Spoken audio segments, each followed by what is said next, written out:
The autumn rain drummed against the windows of the small cottage as William Henderson pulled his car into the gravel driveway. After 3 months away on a business assignment in Chicago, he was finally home. The familiar sight of the white picket fence and Kate's carefully tended rose garden should have filled him with joy, but something felt different. The house looked darker somehow, as if a shadow had settled over it during his absence. William sat in his car for a moment, watching the warm glow from the living room window. He could see Kate moving around inside, probably preparing dinner as she always did when she knew he was coming home. They had been married for 15 years, and she never failed to make his homecoming special.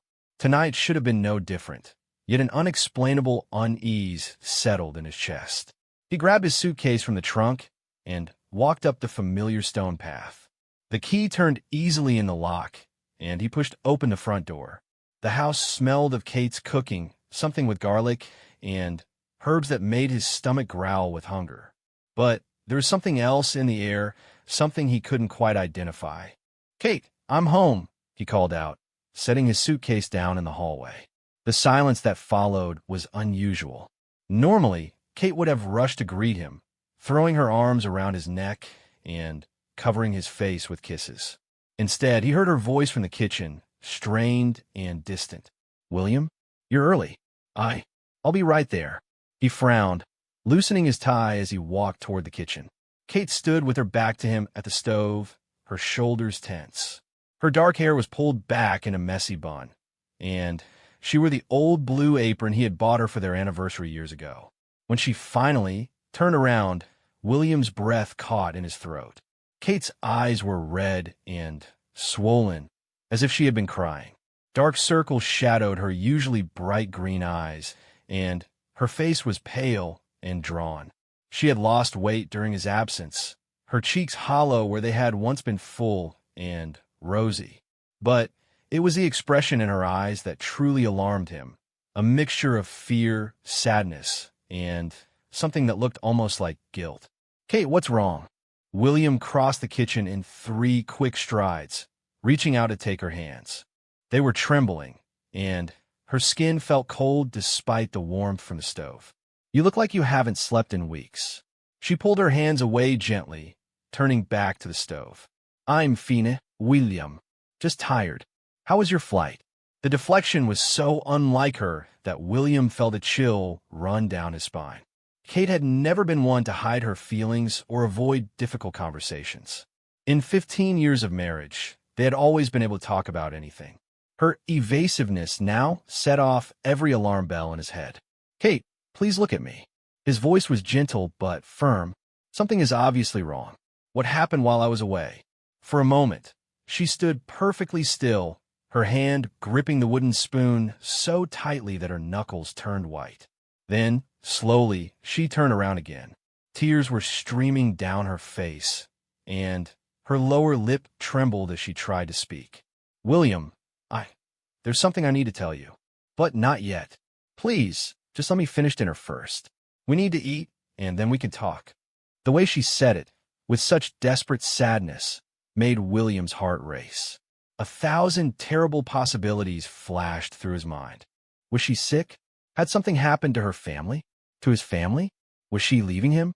The questions burned in his throat, but something in her expression told him to wait, to give her the time she was asking for. "Okay," he said finally, though every instinct screamed at him to demand answers immediately. "I'll go upstairs and change. Take your time." As he climbed the stairs to their bedroom, William noticed other small changes in the house. A photo of them from their honeymoon was missing from the hallway wall, leaving a faint outline in the dust. Kate's favorite throw pillow, the one with the embroidered sunflowers, was nowhere to be seen in the living room. These tiny absences felt significant somehow, like pieces of their life together were slowly disappearing. In their bedroom, more changes awaited him. Kate's side of the closet seemed emptier, though he couldn't quite put his finger on what was missing.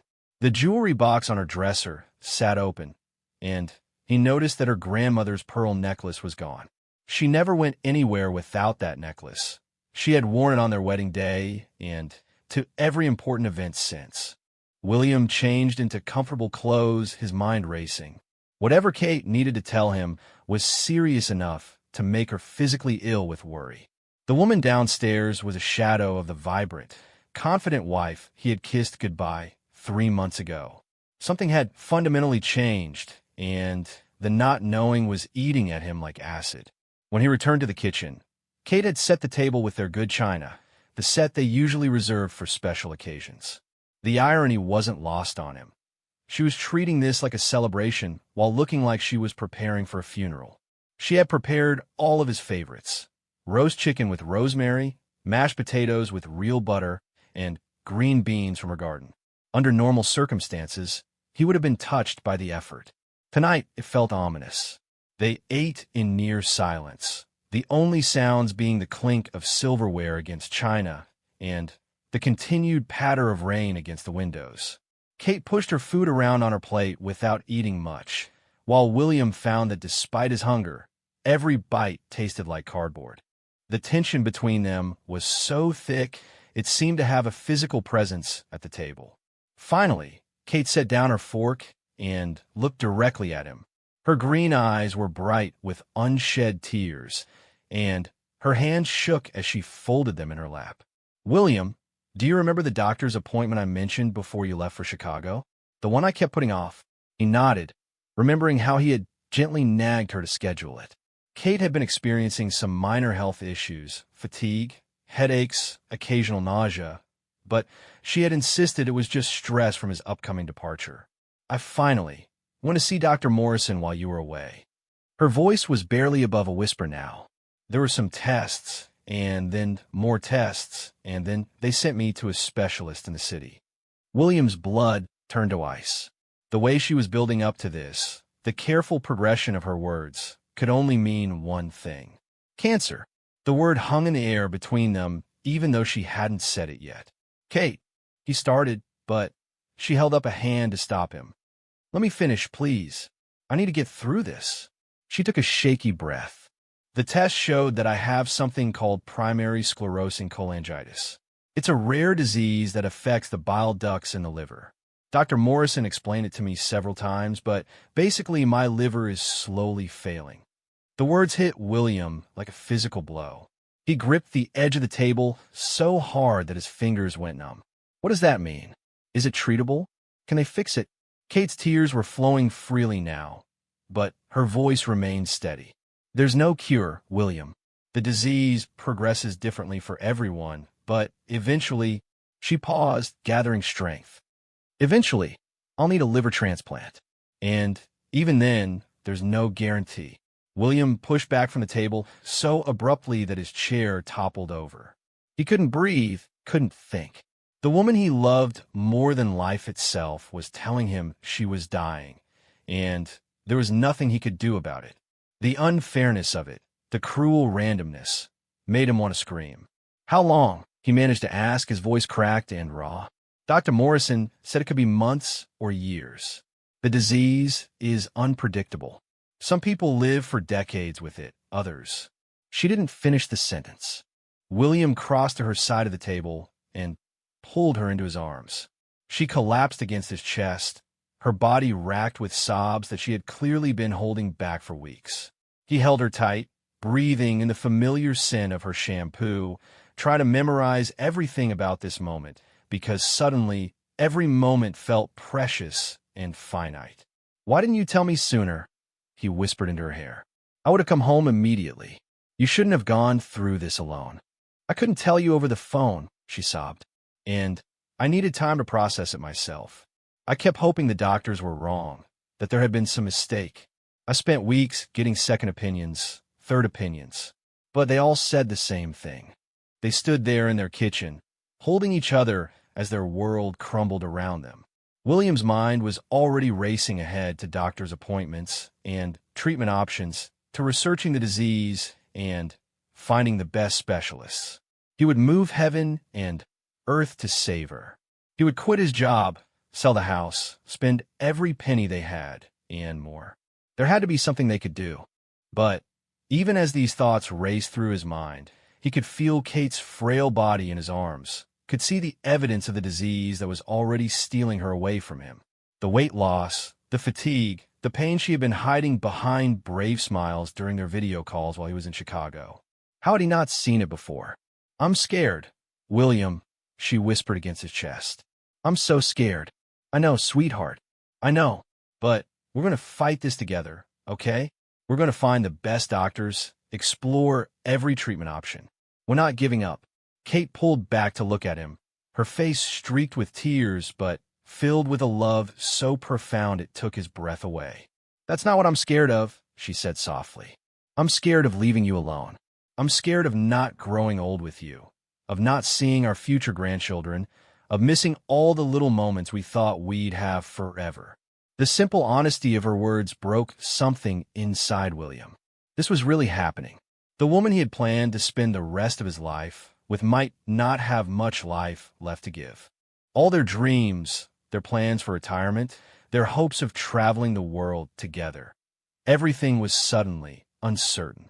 As they stood there in the growing darkness of their kitchen, the rain continuing its relentless drumming against the windows, William realized that this moment, Kate's tearful confession, the weight of her illness settling between them, was just the beginning. Tomorrow would bring doctor's appointments and treatment plans, difficult conversations, and harder decisions. There would be good days and bad days, hope and despair, moments of normalcy punctuated by the constant awareness of what they were fighting against. But tonight, they would hold each other and cry and somehow find the strength to keep going. Because that's what love was, not the fairy tale romance of their wedding day, but this raw, desperate determination to face whatever came next together, even when the future was uncertain and time felt like sand slipping through their fingers. The diagnosis had changed everything, but it hadn't changed the most important thing of all. They still had each other, and they still had now. And for tonight, that would have to be enough. The weeks following Kate's diagnosis blurred together in a haze of medical appointments, insurance paperwork, and sleepless nights spent researching liver diseases on the internet. William had immediately requested a leave of absence from his job, telling his boss that his wife was seriously ill and he needed to be home. His company had been understanding, even generous, allowing him to work remotely when he could manage it. Their once peaceful cottage had been transformed into a medical command center. The kitchen table was covered with prescription bottles, appointment cards, and thick folders of test results. The refrigerator door was layered with magnetic calendars marking treatment schedules and specialist visits. Every surface seemed to hold some reminder of Kate's illness, as if the disease had invaded their home and claimed territory in every room. Kate had good days and bad days. On the good days, she would wake up with energy and insist on making breakfast, tending to her beloved garden, or working on the quilt she had started years ago, but never finished. William learned to treasure these moments of normalcy, when Kate seemed like her old self, and he could almost forget the shadow hanging over their lives. On the bad days, Kate could barely get out of bed. The pain would settle in her abdomen like a living thing, leaving her curled up under blankets, too exhausted to eat or even watch television. William would bring her toast cut into small pieces and ginger tea, sitting beside the bed reading aloud from novels they had both enjoyed, just to fill the silence with something other than her labored breathing. It was during one of these difficult mornings that William first noticed the change in their neighbor's behavior. Mrs. Patterson from next door, who had been bringing them casseroles and checking in regularly since Kate's diagnosis became public knowledge in their small community, seemed more subdued during her visit. She kept glancing at William with an expression he couldn't quite read, something between pity and discomfort. "How are you holding up, dear?" she asked William while Kate dozed upstairs. They were standing in the kitchen, and Mrs. Patterson was unpacking another of her famous chicken pot pies from a thermal bag. "We're managing," William replied automatically. It was the response he gave to everyone who asked. The truth was more complicated. He was exhausted, terrified, and struggling to maintain the optimistic facade that everyone seemed to expect from him. People wanted him to be strong, to be the devoted husband who would move mountains for his wife. And he was that person, but he was also human, and the constant pressure was wearing him down. Mrs. Patterson nodded, but her expression remained troubled. William, I hope you don't mind me asking, but is she receiving any kind of counseling? Professional support? The question caught him off guard. She has a whole medical team. Dr. Morrison, the gastroenterologist, the hepatologist at the university hospital. Why do you ask? Mrs. Patterson fidgeted with her purse strap. It's just that, well, I've seen her walking around the neighborhood at odd hours. Very late at night, or very early in the morning. Yesterday, I saw her sitting in the park at dawn, just sitting on a bench staring at nothing. She seemed lost. William felt a chill that had nothing to do with the October air. What do you mean walking around? When I'm not with her? Oh, I'm sure it's nothing, Mrs. Patterson said quickly, clearly regretting bringing it up. I just thought maybe she was having trouble sleeping. That's common with stress, isn't it? I just want to make sure she has people to talk to besides just the doctors. After Mrs. Patterson left, William found himself questioning everything he thought he knew about how Kate was coping. During her bad days, he rarely left her side, but when she felt well enough to be up and about, he sometimes ran errands or worked in his home office. He had assumed she was resting, reading, or working on small projects around the house. The idea that she was wandering the neighborhood alone in the early hours of the morning filled him with worry. That evening, as they sat together in the living room, William gently broached the subject. Kate was curled up on the couch beside him, a throw blanket wrapped around her legs, looking through a photo album from their honeymoon in Italy. The pictures showed them young and carefree, posing in front of the Colosseum and sharing gelato by the Trevi Fountain. They had talked about returning to Italy for their 20th anniversary, a trip that now felt impossibly far away. Kate, Mrs. Patterson mentioned that she's seen you out walking early in the morning. Are you having trouble sleeping? Kate's hand stilled on the photograph she had been examining. For a moment, she didn't respond, and William wondered if she was going to deflect the question the way she had been deflecting so many difficult conversations lately. Sometimes, she said finally, her voice quiet. When the pain is bad, or when my mind won't stop racing, I find that walking helps. The fresh air, the quiet, it's peaceful. I wish you would wake me up when you can't sleep. We could walk together, or just talk. Kate turned to look at him, and he was struck again by how much her appearance had changed. The disease was stealing more than just her health. It was stealing the light from her eyes, the easy smile that had been one of the first things he fell in love with. You need your sleep, William. You're already doing so much, carrying all of this worry. I don't want to burden you with my insomnia, too. The word burden hit William like a slap. Kate, you could never be a burden to me. Never. We're in this together, remember? That includes the sleepless nights and the worry and everything else. She closed the photo album and leaned into him, her head resting on his shoulder. I know you mean that, and I love you for it. But sometimes I need to be alone with this. Sometimes I need to walk and think and try to make sense of what's happening to our lives. William wrapped his arms around her, understanding but still worried. Kate had always been independent, someone who processed difficult emotions privately before sharing them. But her illness had created an urgency to their relationship that made her need for solitude feel dangerous. What if something happened to her while she was out alone? What if she collapsed or got lost or simply decided that the fight was too hard? As if reading his thoughts, Kate continued, I think about you during those walks. I think about how unfair this is to you, how you didn't sign up for this when we got married. I think about what will happen to you if when... Stop. William's voice was firm.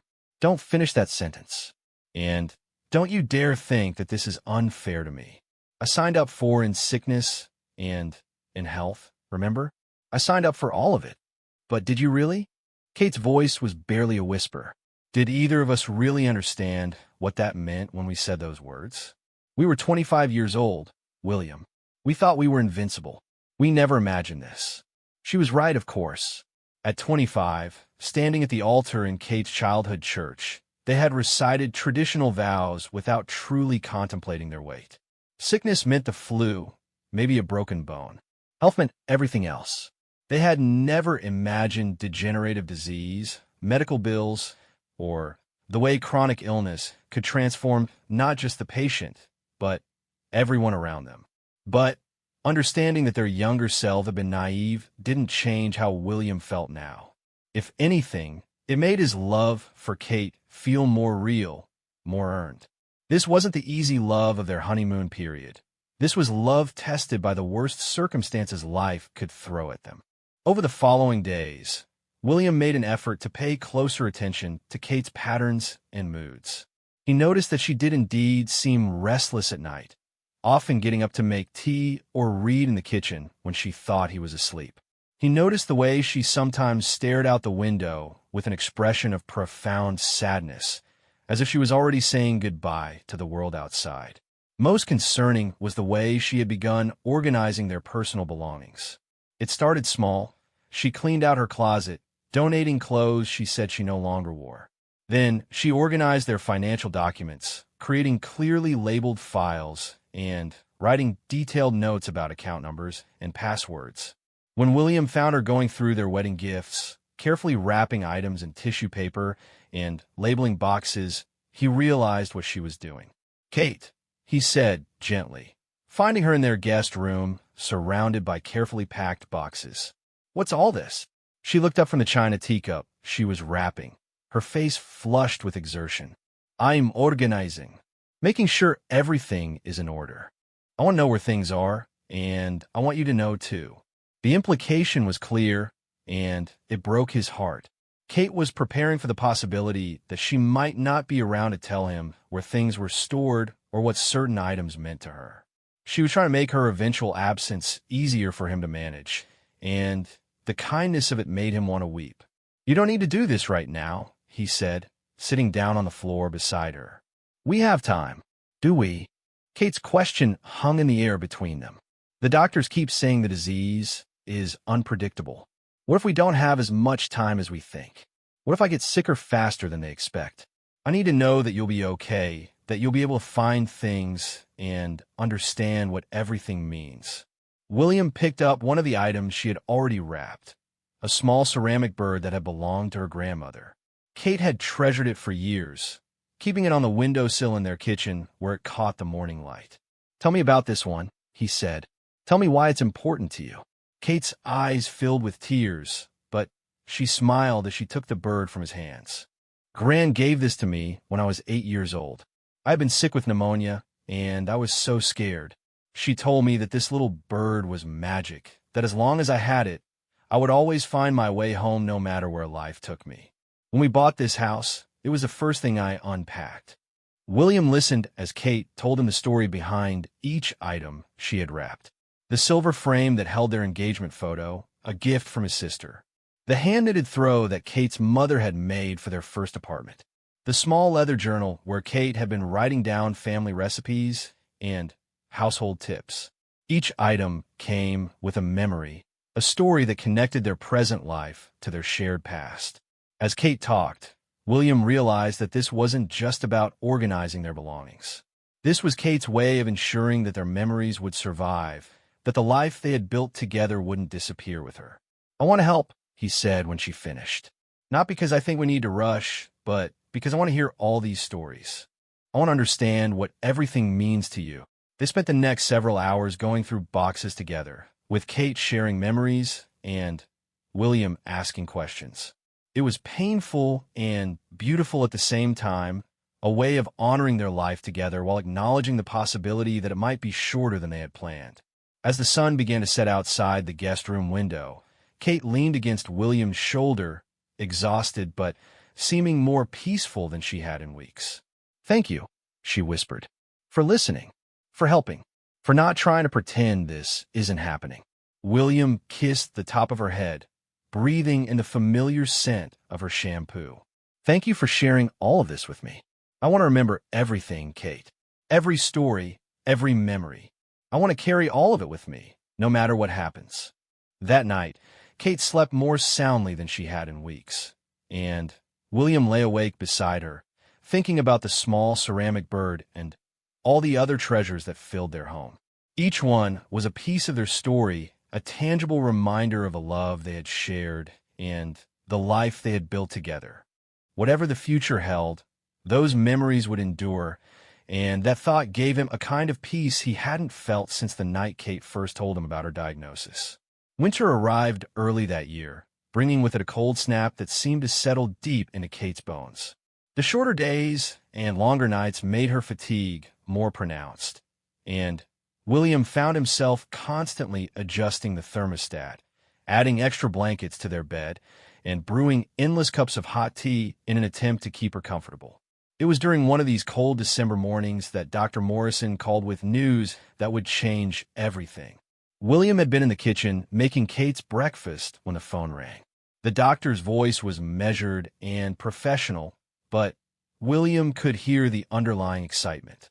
"Mr. Henderson, I need you and Kate to come in today, if possible. We've had some developments regarding a liver transplant." William's hand trembled as he gripped the phone. They had been on the transplant list for 2 months, but Dr. Morrison had warned them that finding a compatible donor could take years.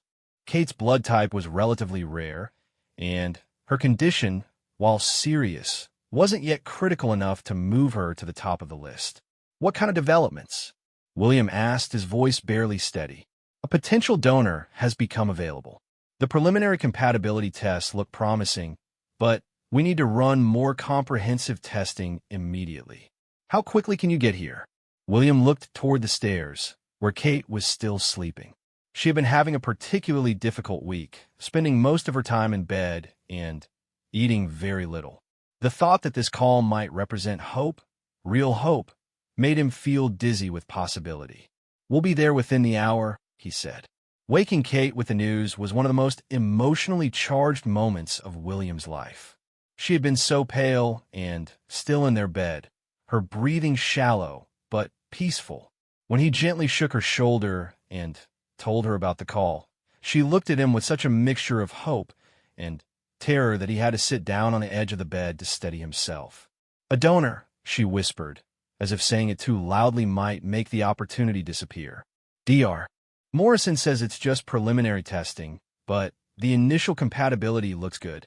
We need to go to the hospital right away."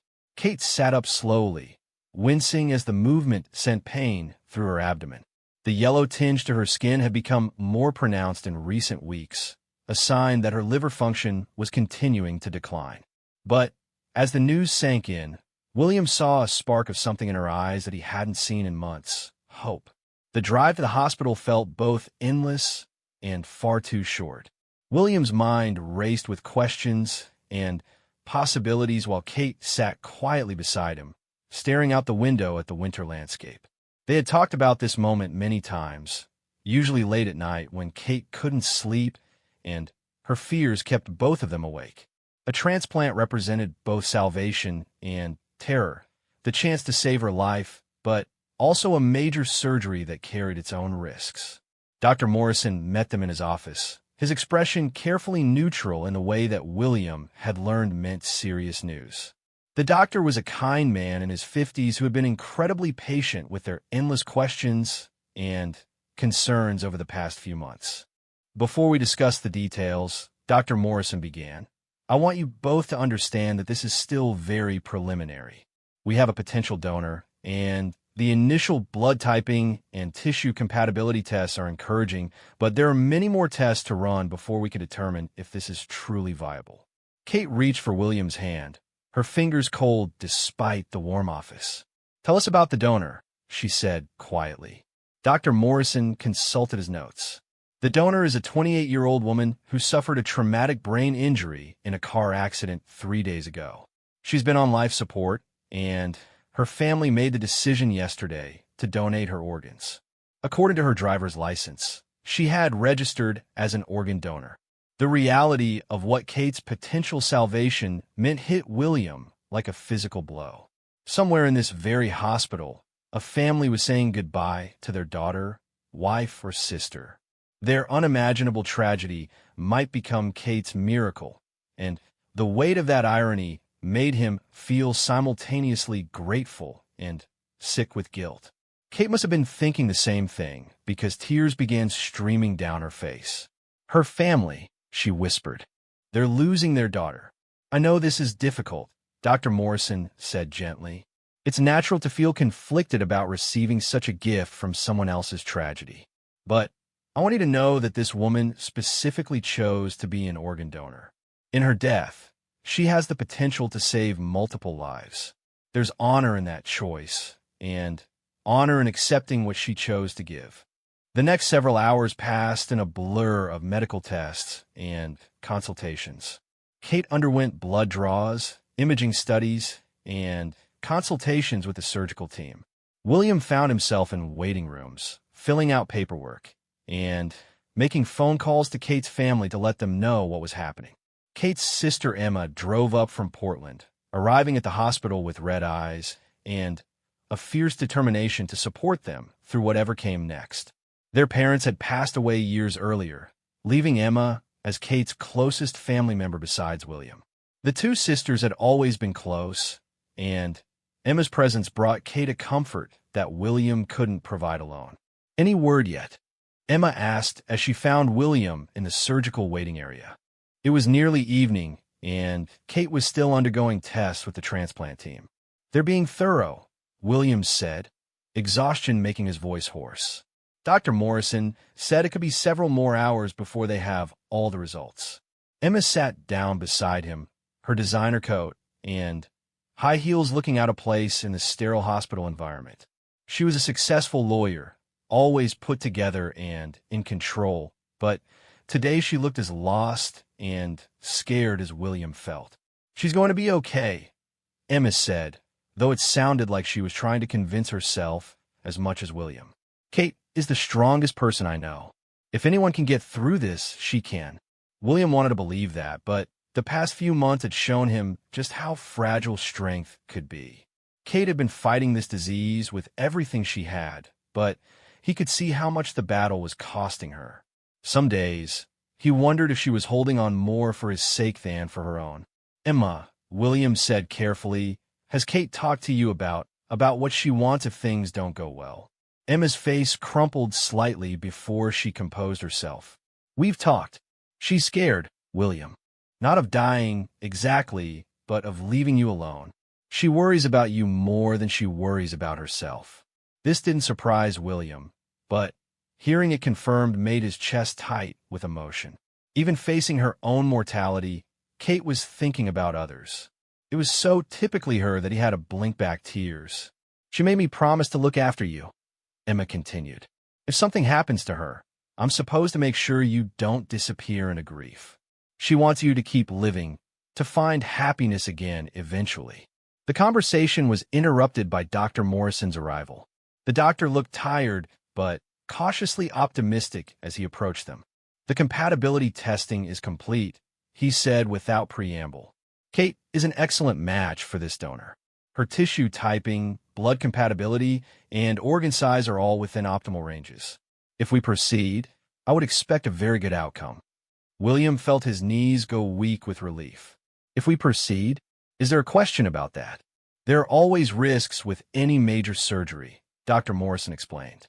"And Kate's overall condition has deteriorated somewhat since we first evaluated her for transplant.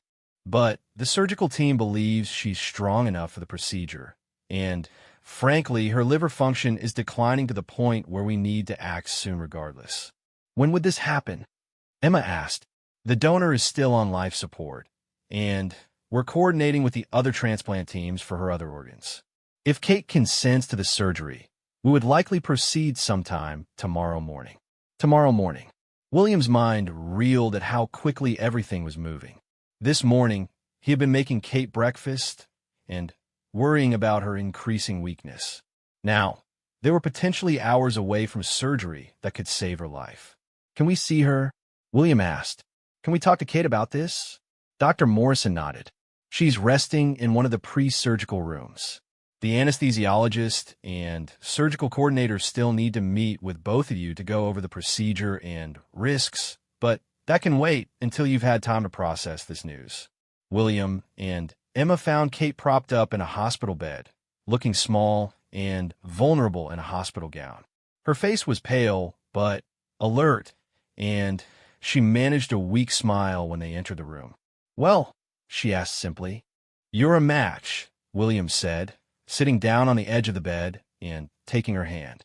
"Dr. Morrison says it's an excellent match. The surgery could be as early as tomorrow morning." Kate closed her eyes and took a deep, shaky breath. When she opened them again, they were filled with tears, but also with something William hadn't seen in months: genuine hope. "I'm scared," she admitted. "I'm terrified, actually. But I'm also ready. I want to fight this, William. I want to live." Emma moved to the other side of the bed, taking Kate's other hand. "We're all scared," she said. "But you're going to get through this. And we're going to be right here with you every step of the way." As they sat there in the quiet hospital room, William felt something shift inside him. For months, he had been focused on being strong for Kate, on managing her care and supporting her through each difficult day. But now, faced with the possibility of actually beating this disease, he allowed himself to truly hope for the first time since her diagnosis. The donor's family was somewhere in this same hospital, making their final goodbyes to their loved one. Their sacrifice would potentially give Kate a future, give William his wife back, give them both a chance to grow old together after all. The profound gift of that sacrifice was almost too much to comprehend. That night, William slept in a chair beside Kate's hospital bed while Emma took the couch in the corner of the room. None of them slept well, but they were together, and tomorrow would bring either their greatest hope or their deepest fear. As dawn approached, William watched Kate's face in the early light filtering through the hospital window, and he prayed to whatever forces might be listening that this donor's final gift would be the miracle they all desperately needed. The surgery began at 7 in the morning on a Tuesday that would forever be etched in William's memory. Kate had been wheeled into the operating room an hour earlier, after a tearful goodbye that neither of them wanted to acknowledge might be final. The transplant surgery was expected to take between 8 and 12 hours, depending on complications. William and Emma settled into the family waiting area, a sterile room with uncomfortable chairs and outdated magazines that neither of them could focus on reading. Emma had brought a laptop and tried to work, but William could see her hands shaking as she typed. He couldn't even pretend to be productive. His entire world had narrowed down to this waiting room and the operating theater where Kate's life hung in the balance. Dr. Morrison had explained the procedure in detail the night before, using medical illustrations to show how they would remove Kate's diseased liver and replace it with the healthy organ from the young woman who had died in the car accident. The donor's family had completed their goodbyes early that morning, and William had asked Dr. Morrison to convey their gratitude, though he knew no words could adequately express what their gift meant. Around noon, a surgical nurse came to update them on Kate's progress. The removal of the diseased liver had gone well, and they were beginning the delicate process of connecting the new organ. William tried to read optimism in the nurse's expression, but her professional demeanor gave nothing away. It was during the long afternoon hours that William found himself thinking about the young woman whose liver was potentially saving Kate's life. Dr. Morrison had shared that she was a teacher, newly married, with dreams of starting a family. The cruel randomness of how their lives had intersected, this stranger's tragedy becoming Kate's salvation, made William question everything he thought he understood about fairness and fate. "I keep thinking about her family," Emma said quietly, echoing William's thoughts. She had given up all pretense of working and was staring out the waiting room window at the winter afternoon. How do they bear it?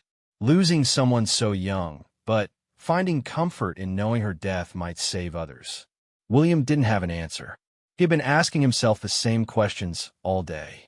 How did you reconcile gratitude with grief? How did you celebrate one person's chance at life while mourning another's death?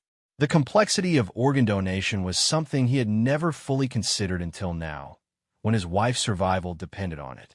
At 4 o'clock, Dr. Morrison finally appeared in the waiting room doorway. His surgical scrubs were rumpled, and exhaustion lined his face, but his expression was cautiously optimistic. William and Emma both stood immediately, hearts racing. The surgery went very well, Dr. Morrison said without preamble. The new liver is functioning beautifully, and Kate's vital signs are stable. She's being moved to the ICU now for recovery. William felt his legs give out, and he sank back into his chair as relief flooded through him. Emma burst into tears, covering her face with her hands as the tension of the long day finally broke. "Can we see her?" William asked when he could trust his voice. "She'll be sedated for several more hours, but yes, you can see her briefly once she's settled in the ICU. I want to manage your expectations. She's going to look fragile for the next few days. There are a lot of tubes and monitors, and the recovery process will be gradual. But her new liver is already producing bile, which is exactly what we want to see." The ICU was a maze of beeping machines and controlled chaos that William found overwhelming. Kate looked impossibly small in the hospital bed, connected to what seemed like dozens of tubes and wires. Her skin was pale, but had lost the yellow tinge that had marked her illness. Even unconscious and surrounded by medical equipment, she looked more alive than she had in months. William pulled a chair close to her bedside and took her hand carefully, mindful of the 4 lines. Her hand was warm, warmer than it had been in weeks, and he could see her chest rising and falling with strong, steady breaths. "I'm here, sweetheart," he whispered, though he knew she couldn't hear him. "You did it. You made it through." Emma stood at the foot of the bed, tears streaming down her face as she watched her sister. "She looks so peaceful," she said softly. "More peaceful than she's looked in months." The next few days blurred together in a routine of ICU visits, consultations with the medical team, and the slow, miraculous process of watching Kate return to life. She woke up on the second day, confused and in pain, but undeniably present in a way she hadn't been for weeks. Her first words were William's name, spoken in a hoarse whisper that was the most beautiful sound he had ever heard. "How do you feel?" he asked, leaning close to her face. "Different," she said after a long moment of consideration. "Like something heavy has been lifted away. Is it over? Did it work?" Dr. Morrison says the new liver is working perfectly. Your bilirubin levels are already dropping, and your energy should start coming back gradually. Kate closed her eyes and smiled, the first genuine smile William had seen from her in months. "I dreamed about flying," she said. "I was flying over our house, over the garden, and everything looked so green and alive." As Kate's recovery progressed, she was moved from the ICU to a regular room, and then to the transplant recovery unit. Each day brought small improvements. She could sit up for longer periods, walk a few steps, eat solid food. Her color improved dramatically, and the spark of life returned to her eyes. But recovery also brought complications that no one had anticipated. Kate struggled with the anti-rejection medications, which made her nauseous and gave her tremors. She developed a minor infection that required additional antibiotics. Most challenging of all, she grappled with complex emotions about receiving someone else's organ. "I feel guilty about being happy," she confessed to William one afternoon during her 3rd week in the hospital. "This woman died, William. She was younger than me, with her whole life ahead of her. How do I celebrate my recovery when it came at such a cost?" William had been struggling with the same feelings, but he had hoped Kate wouldn't burden herself with survivor's guilt on top of everything else she was dealing with. He pulled his chair closer to her bed and took her hand. "Dr. Morrison told me that organ donation was something she had chosen," he said gently. "She had made the decision to be a donor long before her accident. In some way, she chose to save you, Kate. She chose to give you this chance at life. But she didn't know me. She didn't know that her sacrifice would go to someone like me. What if I'm not worthy of this gift? What if I don't do enough with this second chance?" The question broke William's heart because he recognized in it the Kate he had fallen in love with, the woman who always worried about others before herself, who held herself to impossibly high standards, who wanted to deserve every good thing that came her way. "You don't have to earn this," he said firmly. "You don't have to prove you're worthy of living. The only thing you need to do is live, Kate. Live fully and joyfully and without apology. That's how you honor her gift. Kate was released from the hospital 6 weeks after the surgery. Weak, but unmistakably on the path to recovery. The ride home was emotional for both of them. The first time in nearly 2 months that they would be alone together in their own space. The house looked exactly as they had left it, but everything felt different. Kate moved slowly through the rooms, touching familiar objects as if rediscovering them. In the kitchen, she stopped at the windowsill where her grandmother's ceramic bird still caught the morning light. "I thought I might never see this again," she said, picking up the small figurine. "I thought I might never come home." That evening, as they sat together on their couch with Kate wrapped in her favorite blanket, William realized that their story wasn't ending. It was beginning again. The diagnosis had forced them to confront their mortality and the fragility of their plans, but the transplant had given them something precious: time. "What do you want to do first?" William asked as Kate dozed against his shoulder. "When you're stronger, what do you want to do?" Kate thought for a long moment. "I want to write a letter to her family. The donor's family. I want them to know what their daughter's gift meant, not just to me, but to you, to Emma, to everyone who loves me. I want them to know that her death wasn't meaningless." And after that, Kate smiled, and William saw in her expression the woman he had married 15 years ago, full of hope and plans and dreams for the future. "After that, I want to finish that quilt I started. I want to plant new roses in the garden. I want to travel with you to all the places we talked about. I want to live, William. I want to really live." 6 months later, William stood in their garden watching Kate plant new rose bushes, her movements still careful, but growing stronger each day. The letter to the donor's family had led to a friendship that brought comfort to both sides. The donor's parents found peace in knowing their daughter's legacy, while Kate found purpose in carrying forward the gift she had received. The young woman's name had been Sarah, and she had loved gardening too. Kate had planted a special section of their garden in Sarah's memory, with flowers that would bloom in sequence throughout the growing season, ensuring that something was always flowering in her honor. As William watched his wife work in the soil, her face bright with health and purpose, he thought about the night she had first told him about her diagnosis. They had both cried that night, overwhelmed by fear and the uncertainty of what lay ahead.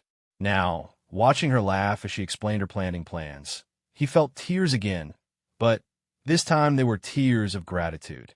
Kate looked up from her work and caught him watching her. "What are you thinking about?" she asked. "I'm thinking about second chances," William said, walking over to help her with a heavy bag of mulch. "I'm thinking about how sometimes the worst things that happen to us lead to the most beautiful outcomes." Kate stood up, brushing soil from her hands, and looked around their garden with satisfaction. New growth was everywhere.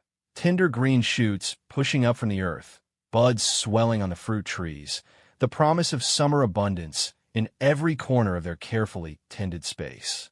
"I'm thinking the same thing," she said, slipping her hand into his. "Every day feels like a gift now. Every morning I wake up next to you. Every sunset we watch together. Every ordinary Tuesday that we get to share. It's all precious in a way I never understood before." They stood together in their garden as the sun began to set, two people who had faced the possibility of losing everything and had somehow found their way back to hope.